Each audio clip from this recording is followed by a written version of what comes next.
Dear listeners, welcome to Whimsy Woven Stories, where Reddit's tales come alive in mesmerizing narratives. He knew that the deal would take place at least half an hour before the end of his presentation. The clue was a quiet conversation between John Simmons, president of GPC Hotels, and Brad Clark, vice president of operations, before both smiled and then watched the rest of the presentation in a relaxed manner. Now his only question was how big the order would be. He could only hope they would choose the full sentence. There were 5 people in the meeting room, including 2 senior managers.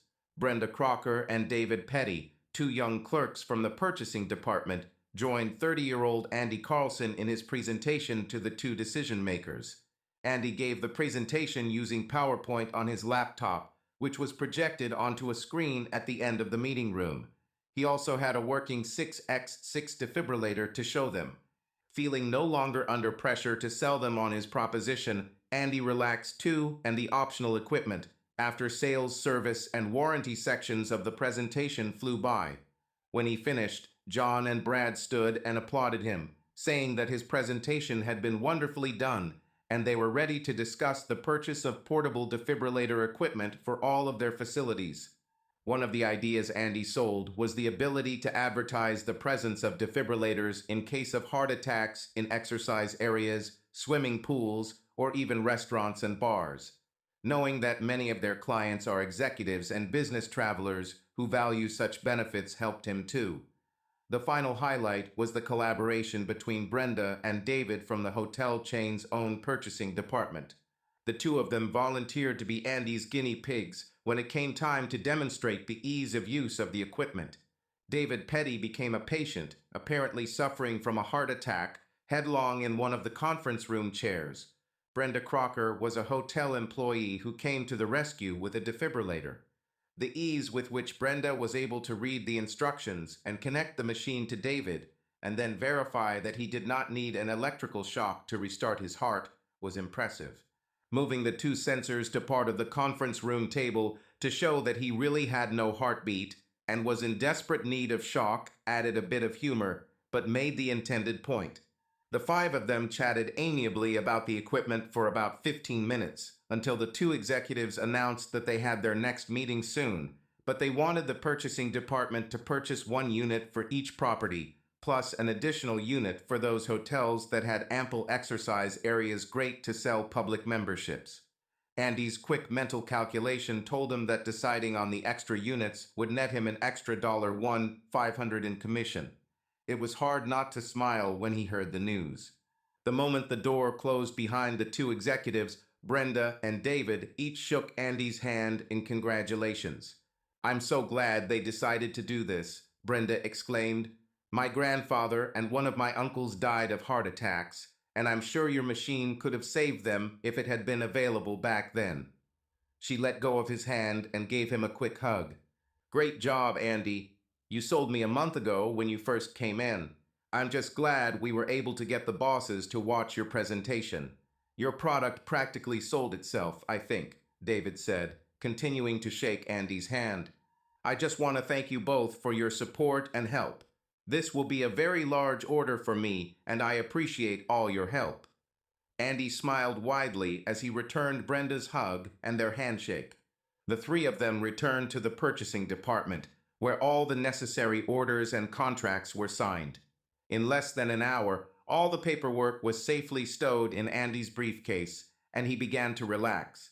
He excused himself and went to the men's room, but before returning to the purchasing office, he decided to call his wife, Kathy. It was already after 16 Joe, and she should have been home at that time. Her typical workday as a secretary at a law firm lasted from 8:00 a.m. to 3:30 p.m.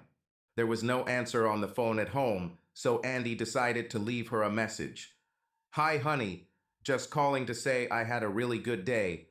I'll be driving back in the morning and should be home for dinner.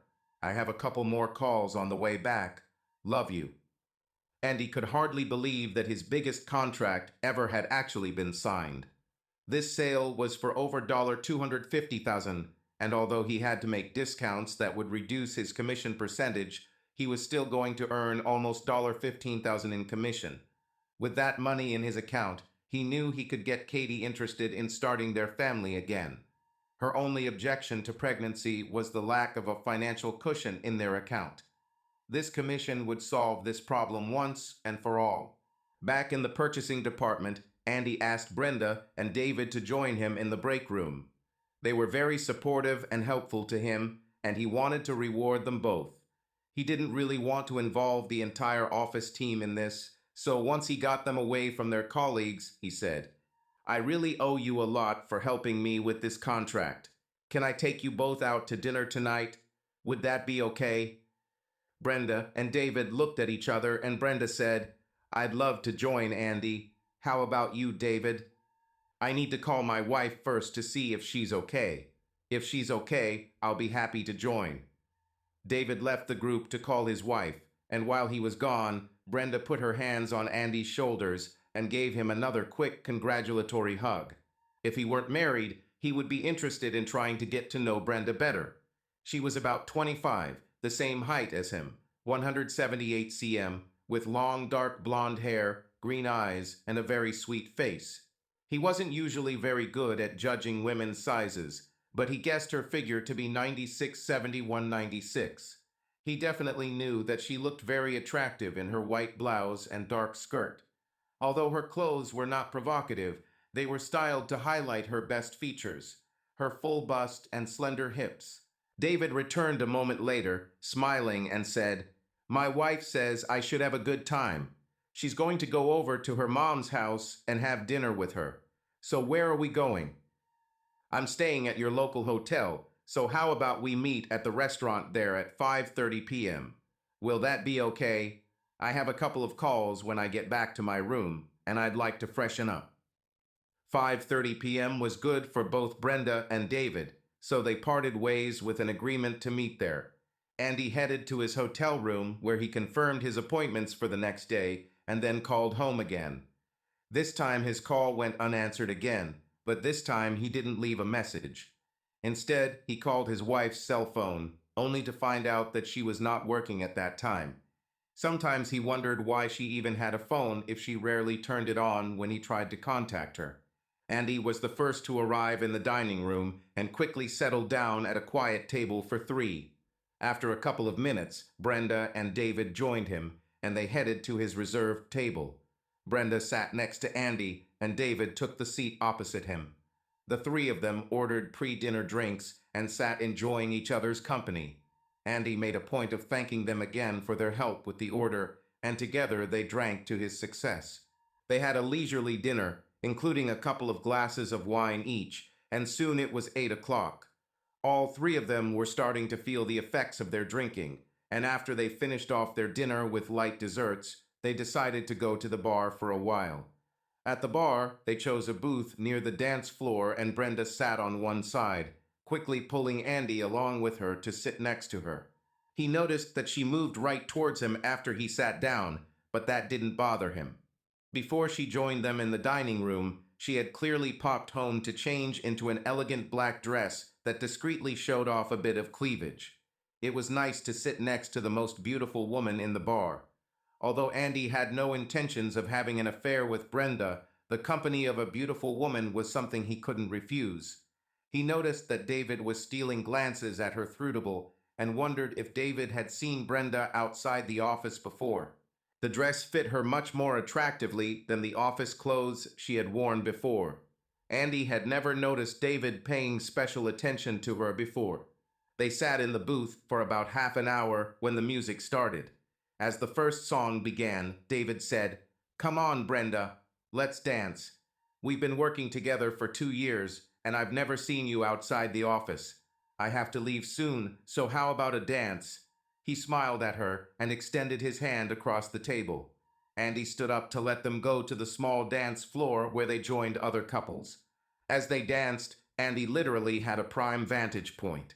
He couldn't help but notice how smoothly Brenda moved to the beat of the music. David was inexperienced in dancing, and it showed. As Andy watched them, he couldn't help but compare Brenda to his wife, Kathy. Katie was short, about 168 cm, and much more petite. Her short dark hair was also very different. and she was not as generously endowed in the chest area. It's not that he didn't like it. He always told her that more than a handful was too much. Andy knew she felt left out in this regard. While Brenda and David danced, Andy tried to call his wife again. Again, there was no answer either at home or on her cell phone, and he wondered where she could be. His thoughts were interrupted by the return of the dancers, and he stood up to give Brenda room. "That was great, Brenda," David said. "I should invite you over to teach me and my wife how to dance properly.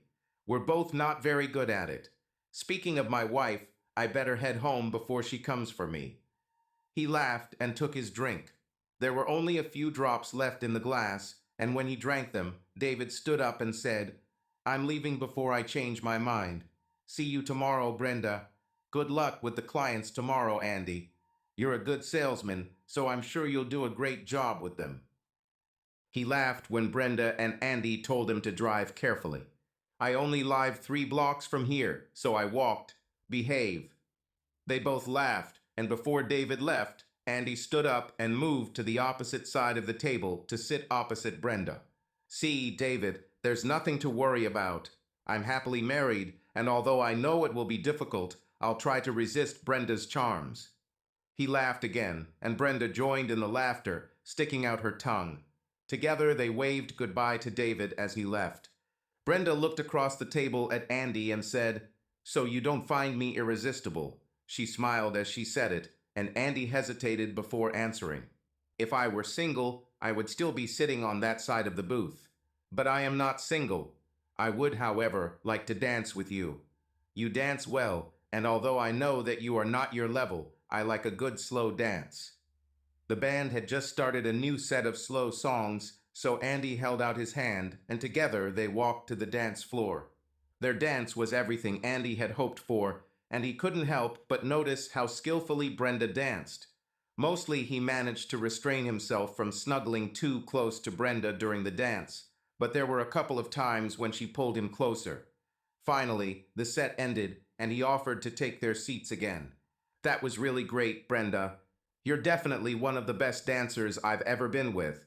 I'm sure all the other guys here are jealous of me." Brenda blushed and said, "Thank you. I have to admit, I've been dancing for 8 years. I'd be a little disappointed if you didn't notice," she laughed. "That definitely explains a lot. You can probably see a lot of mistakes in my movements," he laughed. "It's almost unfair to us poor guys. I'm sure you could make us all look pretty stupid on the dance floor if you wanted to."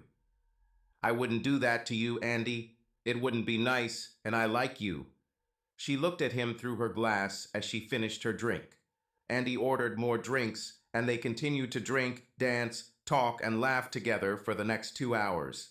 It was almost midnight when Andy realized that he had drunk a little more than he should have. Since he had to drive home in the morning, he decided it was time to call it a night. "Well, Brenda, I think it's time for me to call it a day. It's getting late. I hope you won't be offended or think I didn't enjoy myself. You're great company and a fabulous dancer." "Thank you, and you're right, it really is late." Brenda stood at the end of the booth and waited for Andy to stand and escort her out of the lounge. Since they had already paid the bill and Andy had already taken care of all the financial matters, they were able to leave without any delays. As they crossed the hall, Brenda said, "Do you have a minibar in your room? I could use one last drink before calling the cab. If that's okay with you, of course." Andy visibly hesitated before answering, "I guess it's possible. I see there are coolers and half-liter bottles of wine in the fridge. We could share a cooler if you want. Just something for the road. I guess I should say that in a taxi." She laughed.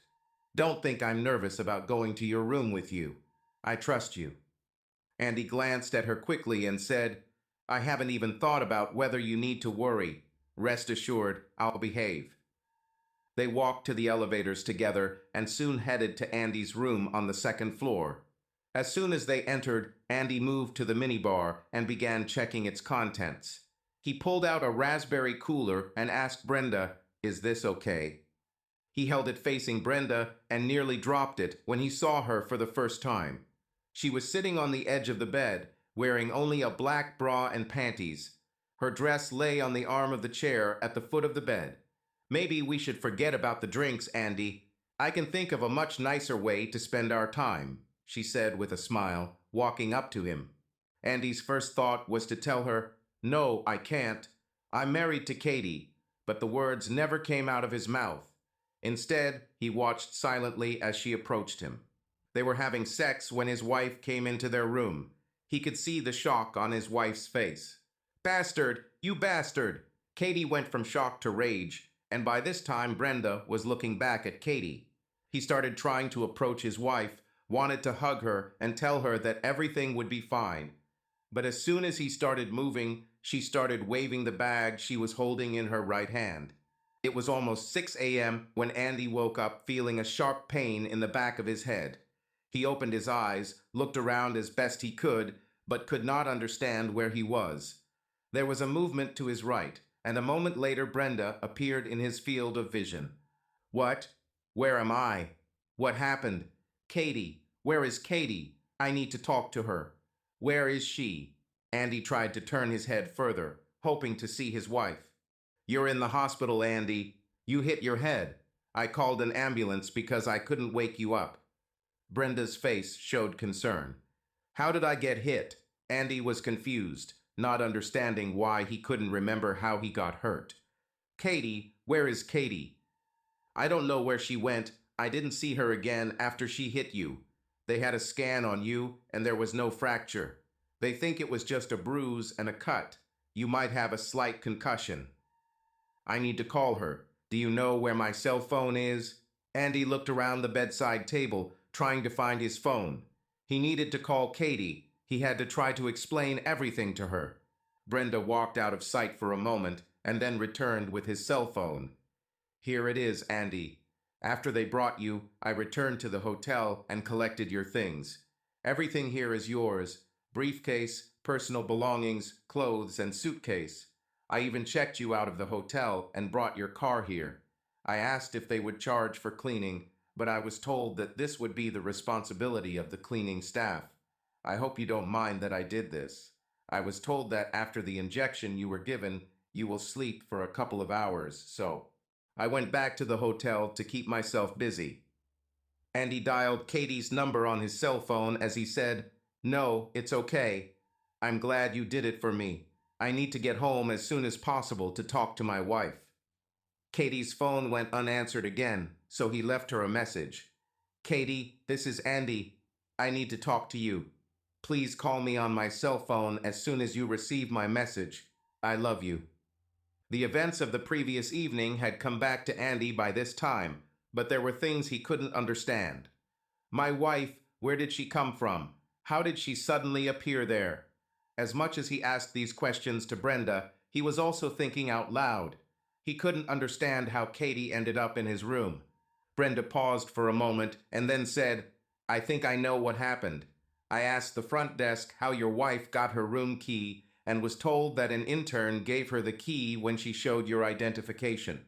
The clerk at the counter tried to stop him, but it was too late. They usually do not issue room keys when the person is not a hotel guest. He heard her say that she just flew in to surprise you." Andy had tears in his eyes as he said, "It really was a surprise to both of us.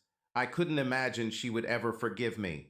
I've never done anything like this before since we got married, and that's when that time she must have caught me. I feel so guilty." Brenda got a very serious look on her face and said, "You're not the only one who feels guilty. Everything that happened was my fault. Ever since I first met you, I've fantasized about being with you. When you agreed to have the last drink with me in your room, it fit into my fantasy, and I decided to fulfill it. I had the choice to say no. It's what I had to do, no matter how much I liked you." Andy looked away, wiping away tears, and continued, "My wife is not one to forgive easily, and I'm really not sure how she'll deal with this. She's always been a little suspicious of my business trips. She's quite insecure, and that will only fuel her insecurities." Brenda thought for a moment and then said, "I could call her and explain what I did. I could make her understand that what happened was not your initiative." "I doubt she'll believe you. In fact, I really doubt she'll want to talk to you at all. Once you introduce yourself as another woman, I'm sure she'll just hang up. But thanks for the offer." Andy tried to get up. He was about to try to get out of bed when the nurse came in. "Stay here. Don't try to get up, Mr. Colin Carlson. We need to take a good look at you to make sure you don't have any brain injuries. Just lie down and I'll get to the neurologist right away." The nurse checked the sensors connected to Andy before leaving the room. Brenda walked over to the bed and took Andy's hand. "I'm so sorry it turned out this way. I really don't think there's anything left for me to do here, so I'm going to leave. I think I should take a sick day today since I haven't slept all night. Please call me if you think I should talk to your wife." She squeezed his hand before stepping back and leaving the room. Andy spent another 8 hours in this room before he was discharged. It turned out that apart from a cut on the back of the head, a large lump, and a constant mild headache, there were no other injuries. He was told he was fine to drive, and by 3 p.m., he had finished packing his things in the car and was ready to make the 4-hour drive home. While he waited in the hospital, he tried several times to contact his wife, but was unable to reach her. He left messages for her at home, at work, and on her cell phone. It seemed like she was either out of town or didn't want to talk to him. He assumed the latter. He was also forced to cancel 2 sales meetings he had scheduled for the previous evening. He knew his first priority was to get home as soon as possible. While he was waiting for some time to be discharged, he opened his wife's bag to see what was in it. The contents told him the story of why and how his wife appeared in his hotel room. Inside, he found the Victoria's Secret lingerie he bought her for her last birthday, along with her scented bath oils, some makeup, and spare clothes. On top of all this were 2 receipts, one for a one-way flight from Indianapolis to Columbus, and the other for a taxi from their house to the airport. She decided to suddenly join him on the last night of his business trip, clearly with the intention of spending a night of passion with her husband and then returning home together. The trip home was uneventful, interrupted only by his repeated attempts to contact his wife. He started calling several of their mutual friends, asking if anyone knew where Katie was. Neither of them spoke to her or knew where she was, although his conversation with Katie's best friend, Cindy Willis, was a little strange. She wasn't her usual bubbly self. In fact, she seemed quite abrupt. Despite her denial of knowing Katie's whereabouts, he wasn't sure he should trust her. It was almost 19 when he arrived at his house. The house was dark and Katie's car was gone. He carried his suitcase, Katie's bag, and briefcase into the house. He put the suitcase and bag in the bedroom and immediately noticed that half of Katie's shared closet was empty. A quick inspection confirmed that the suitcase and her toiletries were also missing from the bathroom. It was obvious that Katie had left their home, and Andy could only hope that he could find her to explain himself and ask for forgiveness. He quickly checked the entire house and did not find a single note explaining where she could have gone. He checked his answering machine, and the only messages on it were his own. He erased the messages before starting calling people in their address book who he thought could help him track down Katie. With one exception, no one seemed to know where she was, and everyone was surprised that he was looking for her.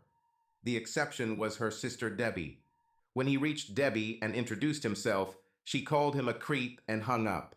When he tried to call her again, her line was constantly busy. He could only assume that Katie had told her what happened, and she was now keeping her phone out of reach. If she lived closer, he would have gone to her, but she lived almost an hour away. His next call was a second call to her friend Cindy, as he was pretty sure after the first call that she was talking to Katie. When she answered, her voice was cheerful enough, but when he asked, "Cindy, can you tell me where Katie is?" her voice became distinctly icy. "Yes, she's here. She's not going to talk to you. You hurt her really bad, Andy." Andy sighed and then said, "I know, Cindy.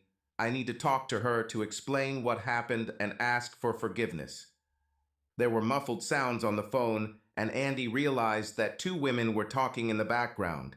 He couldn't hear what they were saying, but a moment later Cindy was back on the line. "Katie says she'll meet you at the Corral at 9 o'clock. The Corral was a local bar with a dance floor, a place Andy and Katie rarely went to. Its atmosphere was not great as it was known to be a rather rough place. Why does she want to meet me there? I'd rather just talk to her here or at your place. There were muffled words in the background again, but soon Cindy said, "It's there or nothing, Andy." Andy knew he needed to talk to her, so he said, "Okay, if that's what it takes. Just tell her I love her." There was a note of resignation in Andy's voice, as he knew he had to agree to whatever she asked in order to see her as soon as possible. "It's weird for you to show your affection, Andy," Cindy said. I know. Andy's voice shook as he said this, as Cindy's comment really hurt him. He said goodbye and slowly hung up. There were still almost 2 hours before he had to meet Katie, so he cooked himself a bland dinner, showered, and changed into clean clothes. When he finished all this, he still had time, so he spent it thinking about what he would say to Katie.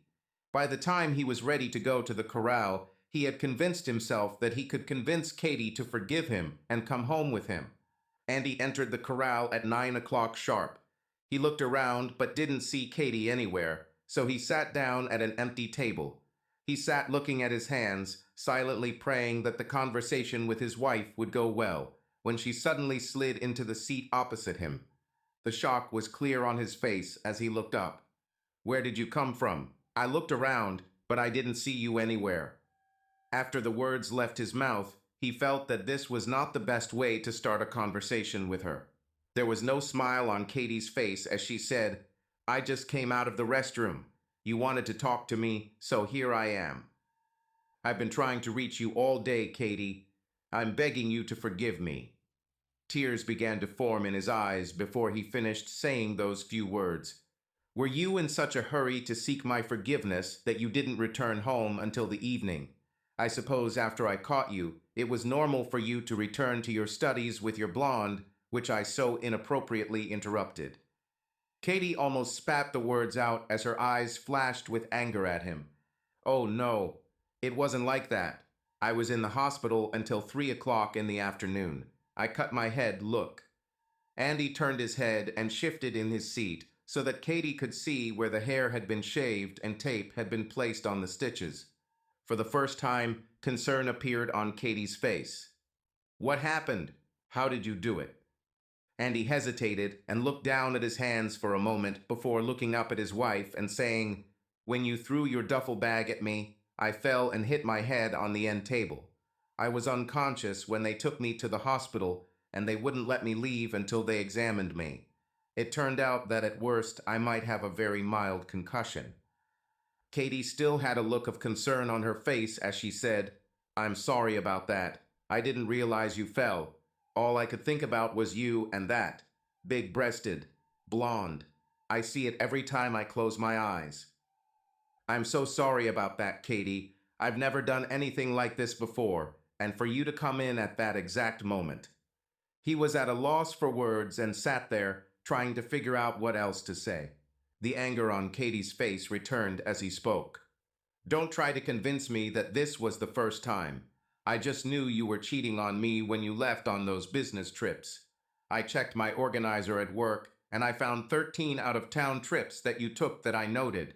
I'm sure you cheated on me on all these trips." "It was the first time, Katie. I've never done this before. You have to believe me. It just happened." Andy looked around as if searching for the right words, words that would convince her of his sincerity. Katie's eyes lit up as she said, "I don't believe you." Andy realized that he wouldn't be able to get very far on this topic with Katie, so he decided to change the subject a little. "I made a deal with GPC Hotels. It will be almost $15,000 in commission. We can start a family. I want us to get through this somehow so you can have my children." He looked at Katie and tears appeared in his eyes. "Right now, I don't even know if I want you back." Katie's face returned to anger as she said, "How do you know you're not the father anymore? Maybe she's pregnant with your baby, or maybe she gave you something you'll remember. You understand now. I'll have to get tested in case one of your lovers infected me through you." A look of horror appeared on Andy's face. I didn't even think about it. I'll go get tested right away." "You don't need to get tested. I told you I've never done this before. honestly. She hesitated for a few moments and then continued. Anyway, it doesn't matter. I've already decided how I'm going to get back at you for this. Andy now became curious and asked, "What do you mean, get back at me?" Katie's face now showed determination. Turning to point to the back of the room, she said, "See Cindy over there with those two guys? The one on the right, Bob Sherman, is my witness tonight. He doesn't know yet, but he'll soon find out how lucky he is. Maybe I will be happy." A look of panic appeared on Andy's face as he said, "No, Katie, don't say that. You're not a woman of easy virtue. I won't have my wife intentionally having sex with some guy." His voice began to rise as he spoke, and by the time he finished, several other bar patrons had turned to look at them. "Just look at me. I might even go and get a wax tomorrow and get a nice tattoo over it. Maybe I should get a nice rose. You like them," she said sarcastically. Andy became increasingly desperate. "Please, Katie, don't say that. I can't stand the thought of you with someone else. It would kill me." "Well, welcome to my world, Andy. I'm going to give back as good as I got it. And don't think about coming back here to cause trouble. I already warned Tiny that you might cause trouble." Tiny was a local celebrity whose real name was unknown to almost everyone. His nickname came from the fact that he weighed nearly 300 pounds, most of it muscle. Earlier in life, he had been a champion bodybuilder, but now his fame was as a regular security guard at the corral. He had a well-known angry streak, and no sober person would deliberately pick a fight with him. "I don't care about Tiny. I won't let you do this. What I did was not planned. Please give me a chance to fix this. Don't do such a thing." Andy grabbed her hand, pleading with her. Katie quickly pulled her hand out of his grip and slid off the seat. "I already told you, just look at me." She turned and walked to the back of the bar, where she sat down next to the tall, well-built man she was pointing at. He had blonde hair, a crew cut, and a military air about his manner. There was a National Guard base nearby, and Andy wondered if Bob Sherman was from there. And he couldn't believe what Katie said about her intentions.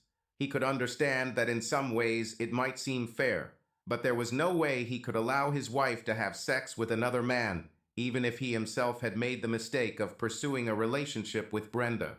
He decided that the only thing he could do was get his wife out of the bar if necessary. Once he made that decision, he slipped out of his seat and headed to a table in the back.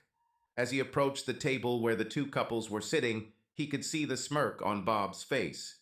Cindy and her companion looked at him with amusement, while Katie simply looked determined. "I want you to come home with me right now, Katie.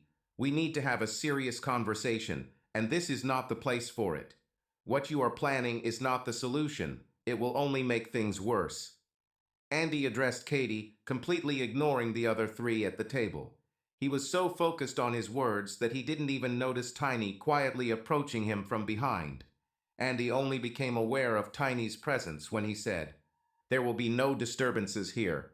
Secret stood at 6'4" and had shaved his head for as long as Andy had known him. His dark eyes were glued to Andy's face as he spoke. "Don't interfere, Secrets. This is between my wife and me." There was a fight between them. "Tiny, what did you do to him?" Katie screamed. "Don't worry, he's fine. He'll come around soon, I'm sure. He's not my first dance partner." Secrets laughed as he stood there with Andy on his shoulder. "I'll just take it to his car. You can come and show me what she's like if you want." Katie followed Tiny out of the bar as the other patrons laughed at Andy. Andy's car was parked quite close to the door, and he left it unlocked. After Katie opened the door, Tiny placed Andy in the passenger seat with little effort, as if he were a rag doll. Katie saw that Andy was breathing normally, and after checking his pulse, the concern left her face. She knew Andy would be okay, and a minute later, she followed Tiny back to the bar. Andy came to his senses after about half an hour, but it took him several minutes to realize where he was and remember what happened. His jaw was sore, and the headache he'd started the day with was back with a vengeance. Once he collected his thoughts, he decided to return to the bar, determined for Katie to leave with him. As he entered, several customers pointed at him, and he heard several laughs. He headed to the back of the bar, more determined than ever that he would leave there with Katie, only to find that the table she had been sitting at was now empty. He turned around in shock, looking around for her, Cindy, and their two companions. None of them were visible in the bar. As he looked around, he saw Tiny sitting at the end of the bar. He approached him, trying to keep his hands in front of him in the universal sign of peaceful intentions. "Where is my wife, Secrets? Did she say where she was going?" "I have no idea, dude. They left right after I put you in the car. No problem. I'm just doing my job." Secrets looked at him thoughtfully, ready to defend himself again if necessary. And he didn't say anything. He simply turned and walked slowly towards the door. He couldn't stop Katie from her crazy plan for revenge. Tears began to form in his eyes as he reached the door, and he was indifferent to the laughter behind his back. He drove around the city aimlessly for the next hour, hoping to find Katie's car, but realizing it was like looking for a needle in a haystack. He eventually decided to just go home, accepting the fact that his wife was spending time with Mr. Petty Lucky. When he entered his home, he was a broken man, beaten in spirit as well as in body. He spent the next 3 hours slowly drinking into a near stupor, mourning what he had lost because of his stupid night in a hotel room in Columbus. His thoughts first focused on his own failure, then moved on to curse Brands for tempting her, but he ended up going back to curse yourself for your weakness. He tried not to seriously blame Katie for her actions. He knew his wife well and could almost understand how she could come to the conclusion that her decision was the right one. She saw things quite black and white, and his cheating on her meant that she had to do the same to punish him. He finally lay down on the bed and lay down on the covers, where he quickly fell asleep.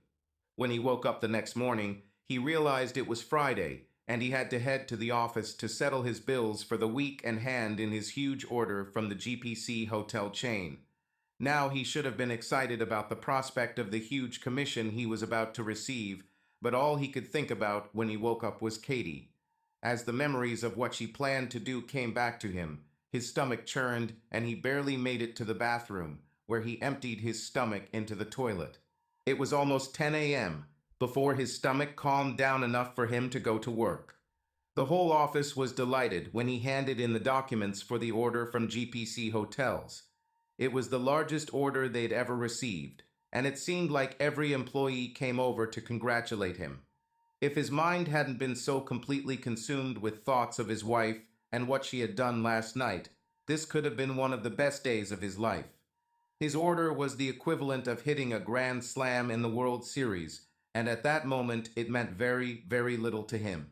During the day, he tried to contact Katie at work, but was told that she was sick. Calls to Cindy's house and to Katie's cell phone went unanswered. Andy spent the day imagining his wife in Mr. B. Lucky's arms, and it tormented him inside. When the day finally ended and Andy returned home, he tried to contact his wife again at Cindy's. This time he got through, and when Cindy answered, he said, "Cindy, please let me talk to Kathy. We need to solve this before everything collapses completely. She told me to tell you that she will meet you again at the Corral Bar tonight at 9. She doesn't want to talk to you until then," Cindy replied. "What do you mean in the corral? Why can't she just come home so we can somehow get over this? I don't feel comfortable with this. I have to talk to her now." "I'm just telling you what she said, Andy.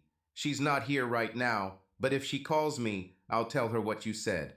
If she doesn't call you, just meet her at the corral at 9, Cindy said. Andy realized there was nothing more he could do, so he spent the time trying to eat another bad dinner and lying on the bed, trying not to imagine Katie with Bob Sherman. He was not very successful at this, and realized that it would be almost impossible for him to get rid of these pictures in his imagination. Only by convincing himself that her actions were equivalent to his own did he smog hope that one day he can overcome this. The phrase, "the pot can't call the kettle black," came into his head several times. Finally, just before 9 o'clock that evening, he made his second trip to the corral. Since it was Friday, the parking lot was already almost full. He found a parking spot and entered the noisy bar. He didn't see Katie at first and walked around most of the place before finally spotting her in a booth with three other people, two men and a woman. Andy expected her to be alone and was a little upset that she wasn't. It took him only a moment to approach their table. There was determination on Andy's face as he said, "Katie, I'm here, so come home with me where we can talk. We need to sort this mess out." Katie looked quickly at him, somewhat surprised that he had appeared so suddenly next to her. "Sorry, Andy. I think you misunderstood me. I'm not going to return home until I take revenge on you for all your 13 trips to other cities." She pointed to the woman across from her and said, "This is Tara White and her husband, Brent. I work with her." She turned in her seat and pointed at the man sitting next to her. "This is Eric Mitchell, a family friend. He is my witness today." There was obvious irritation on Andy's face. "I already told you that this was the only such event. This is madness. This is your revenge. I want you to come home with me right now." "No, I'll stay.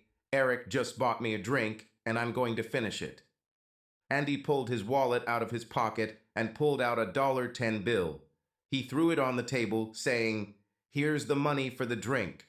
As soon as the bill landed on the table, Tiny Layer led him out of the bar. "You don't come in here anymore. If you come in, I'll call the police for trespassing and I'll take you out myself. Next time I won't be so soft." Secrets, he said this without haste or emotion. Andy realized that this was a speech he had probably given many times. "Please, I need to talk to my wife.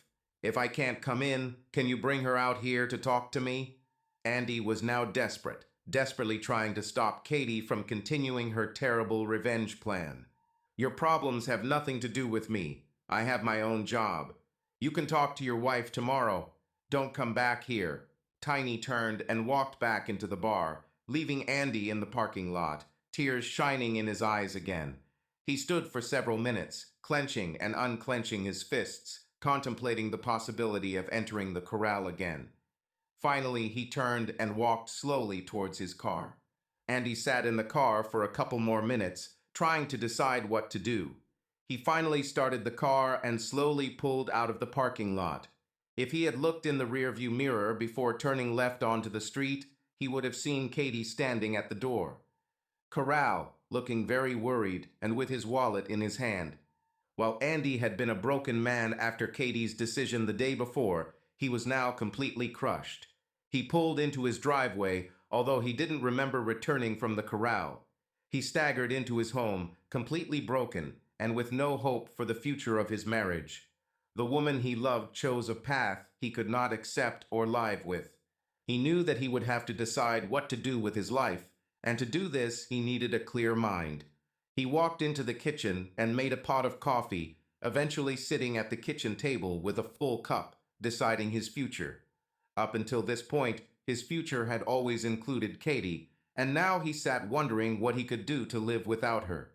He knew he wasn't sure about forgiving her night with her first lover, but he was absolutely sure he couldn't forgive her night with Eric Mitchell or the others she apparently had planned as part of her revenge plan. As he began to plan, the question of money came to him, and he reached for his wallet, only to find that it was missing. At that moment, he remembered that he had taken it out to pay for Katie's drink. He didn't know where he lost it, so he started by checking the house and car before finally calling Corral to ask the manager if the lost wallet had been found. Looks like it wallet disappeared, and he decided that he would do without it. His first concern was that no one would use his credit cards, so he spent the next half hour on calls to block them. By midnight, Andy had made all the necessary preparations and finally went to bed. Now that he had decided what to do, thoughts of Katie and her new lover no longer plagued him. He was able to fall asleep without much difficulty and woke up relatively rested. In the light of a new day, he began to reconsider his decisions made the day before. He thought it over again and came to the conclusion that he could see no way out of what Katie had done to hurt him. She did it too well. Once he had convinced himself of this again, he began to carry out his plan. In about 2 hours, Andy calmly gathered some of his clothes and put a few personal items in the car. Their house was rented, and he left the keys on the kitchen table. He thought about leaving his wedding ring, but couldn't bring himself to take it off. While he was thinking about the ring, twisting it on his finger, he almost gave up his plan and even tried to convince himself that he could come to terms with the fact that he had become Katie's cuckold. In the end, he realized that his original plan was the only reasonable solution for him. Just before 10 a.m., he called Katie's cell phone. There was no answer, so he called Cindy. He was able to talk to Cindy, but learned that Katie was not there and that Cindy had not spoken to her since the previous day. His last call to Tara White's number, which he found in Kathy's phone book, went unanswered. He didn't want to do this, but he had no choice. He had to leave Katie a letter instead of speaking to her in person. He knew she might not be available all weekend, and he needed to deal with it now. It tormented him, and he didn't think he could sit idly by waiting for Katie, the time he knew that will hold, reconsidering her decision and tormenting herself with pictures of her betrayals. Later, looking back, he will realize that his thinking was not entirely rational or wise. For now, however, his solution was the only one he could come up with. He took a pen and paper and began to write. Dear Katie, I'm so sorry that I ruined everything like that for us. If I could undo what happened in Columbus, I would do it instantly, but I can't. Obviously, there's probably nothing I could have said or done to make up for what you saw there. What you decided to do as punishment is too much for me. I can't live here knowing that many people will talk about what you did to me as revenge. By the time your friends and Tiny and everyone else at the corral talk about it, I won't be able to lift my head anywhere in town. I cannot and will not live my life with everyone whispering cuckold behind my back. Last night, I lost my wallet somewhere. It wasn't picked up at corral, so I blocked my credit cards. Without these cards and driver's license, I will have to use our account overdraft and retrieve my passport and birth certificate from the safe deposit box. Don't worry about the money. My commission check will cover the overdraft and leave you with enough to start over without me. Please donate my items to charity or someone who can use them. I emailed my boss after quitting my job and asked that any salary and commissions I was owed be deposited into a bank account. I will always love you, Katie. I really regret that we never had children. Andy. When he finished the letter, Andy left it on the table along with the house keys. He left the house, locking the door behind him one last time. He got into the car and drove away without looking back. Now he didn't think, he just acted, following his plan to the end. After one stop at a bank, where he withdrew some cash and collected his personal documents, he went to the interstitial freeway and headed north. Nearly 17 months have passed since Andy Carlson returned to his former hometown near Indianapolis. He arrived in the city at noon and then spent the day doing necessary business. That evening, after dinner, he drove up to the house he used to share with Katie. It took him a couple of minutes to mentally prepare himself before he finally got out of the car and headed towards the house. As he approached the door, he hesitated before ringing the bell and quickly checked the inside pocket of his jacket, making sure the envelope was there. When he felt the thickness of it in his pocket, he pressed the bell button. And he could hear the bell ringing quietly inside the house, and his nervousness grew as he waited. He had been anticipating and dreading this moment ever since he decided to return. As the sounds of Katie's footsteps grew louder as she approached the door, Andy's heart race was pounding in the chest.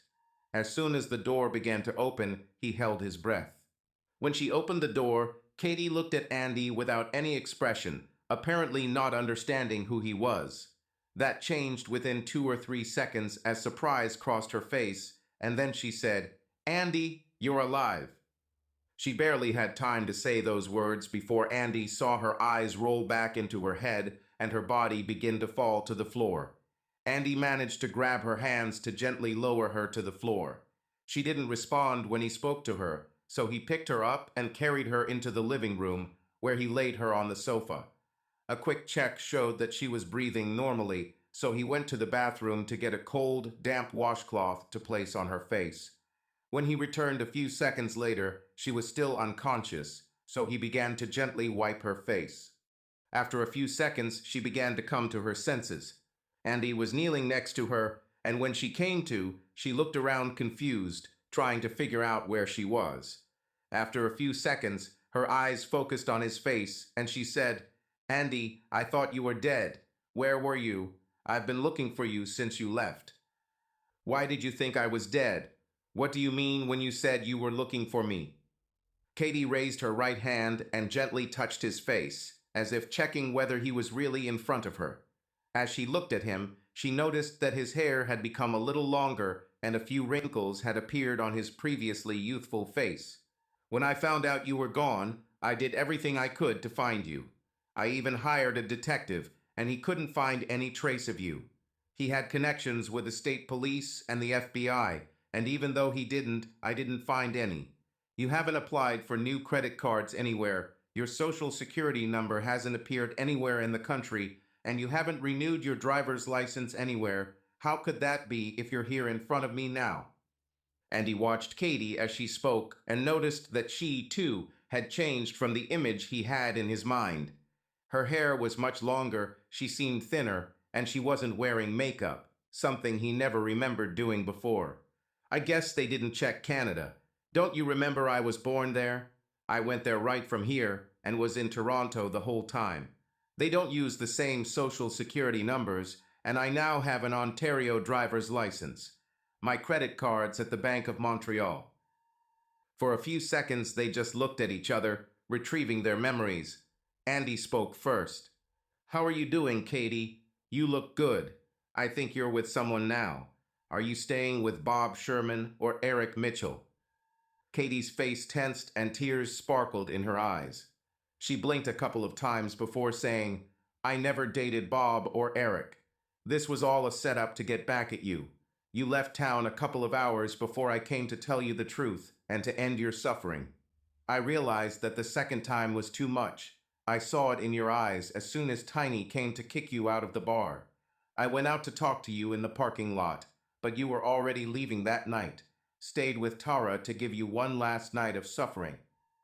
While Katie was telling this, Andy's face lost all expression, and he turned away as tears appeared in his eyes. "Are you saying you haven't slept with anyone?" Andy looked at Katie again, trying to gauge the truth of her words by the look in her eyes as she answered the question. Katie looked Andy straight in the eye as she said, "That's right. It was all a setup to hurt you like you hurt me. I'm so sorry, Andy." Andy could see without a doubt that she was telling the truth. Andy stood up and moved to the chair next to the couch where Katie was sitting. "I know you're with someone right now because I saw a razor and a toothbrush in the bathroom. Is this serious?" Andy looked at her calmly, waiting for an answer. Katie sat down on the couch before answering. "I met someone at work a few months ago. His name is Joseph Harper. We don't live together. Sometimes he stays over. I really thought you were dead."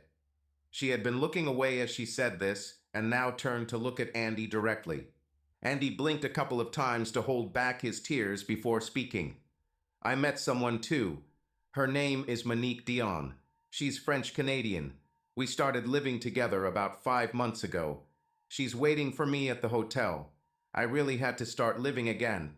I went to a psychologist, and she told me that I need to move on after what happened." Katie sat on the couch with her legs curled under her and both hands covering her mouth. Andy couldn't be sure, but he thought she was crying. Andy knew he had to tell the whole story of his visit, so he continued, "She's the reason for my visit. I came back to straighten things out. Her family is Catholic, and they don't approve of us just living together. They'd like us to get married." Andy hesitated, catching his breath and looking at Katie to see her reaction to his words. She did not change her position, but he saw that her tears flowed down my cheeks.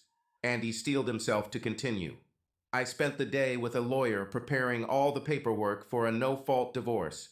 I brought papers for you to sign."